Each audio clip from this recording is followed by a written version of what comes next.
What if I told you there's a single secret key that could unlock a huge part of the English language? Yeah, a key that's been hiding in plain sight, connecting words you'd probably never guess were related.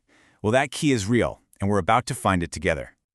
So let's start off with a little puzzle. Take a look at these three words: victory, victim, and convince. I mean, at first glance, they seem like they're from completely different worlds, right?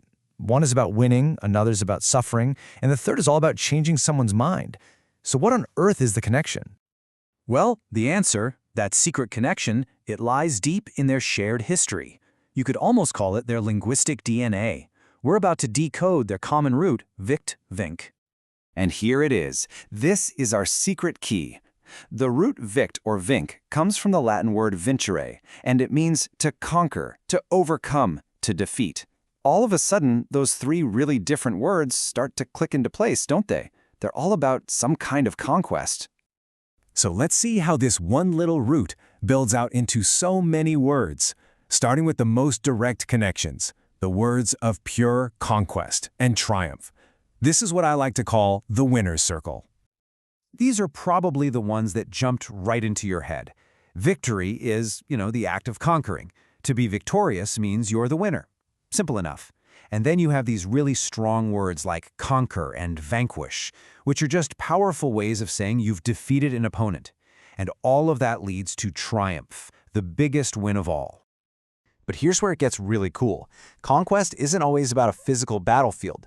This route also stretches into conquering ideas, doubts, and even legal arguments. So let's take a look at the power of belief and conviction, how we conquer the mind and the law. This is just fascinating. To convince someone of something is literally to conquer their doubts with your argument. An idea that's convincing has the power to overcome all that skepticism. And then there's convict. When you convict someone in court, you are legally defeating them, proving their guilt. And this brings us to the word conviction, which perfectly shows off the power of this root. It has two completely different faces. In a legal sense, a conviction is a judgment against you. You've been conquered by the law. But it also means a strong belief, a belief so powerful it has conquered all of your own internal doubts. Same root, two totally different outcomes. Wild, right? So far, we've been focusing on the winner, but every conquest has another side to it. So let's think about the perspective of the vanquished, the one who was overcome. And here's where we circle back to that second word from our opening puzzle: victim. A victim is someone who has been conquered or overcome by misfortune, harm, or an attacker. To victimize is to make someone a victim. And think about the word evict. It's when you legally conquer someone's right to stay in a place, forcing them out. Okay, so we've seen the conqueror and we've seen the conquered. But what about that which cannot be conquered? Let's now explore the ultimate expression of this root's power, the whole idea of invincibility. What's amazing here is how a simple little prefix can just flip the entire meaning. By adding in or un, which both mean not, we create these words of ultimate power. Invincible and unconquerable literally mean not able to be conquered.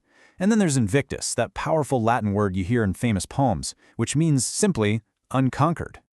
Invincible. Just let that word sink in for a moment. The ultimate state of being unconquerable. It's all packed into this one word, built from that one simple Latin root. So, what's the big takeaway from all this? Well, by understanding this one simple root, VICT or VINC, you've just unlocked the meaning of over 70 powerful English words. That is the magic of etymology. It's not about memorizing, it's about understanding the system. So, you've just seen for yourself how one key can open so many doors in the English language. Now that you've completely conquered this root, the only question left is, what other secrets are you gonna unlock next?